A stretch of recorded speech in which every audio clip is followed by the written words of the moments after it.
السلام علیکم دوستو، آج میں آپ کو اسرائیلی فوج سربراہ کے حزب اللہ کو دھمکی کی خبر بتانے والا ہوں۔ غیر ملک خبر رسادار کے مطابق ان کا کہنا تھا کہ محلے والے آگے بڑھ رہے ہیں۔ ہر محلے پر حزب اللہ کو بڑی قیمت ادا کرنی ہوگی۔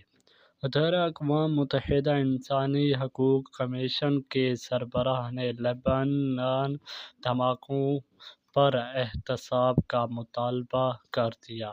اقوام متحدہ انسانی حقوق کمیشن کے سربراہ نے کہا کہ شناخت جگہ اور حالات جانے بغیر ہزاروں افرادوں کو دھماکوں کا نشانہ بنانا شرمناک بات ہے۔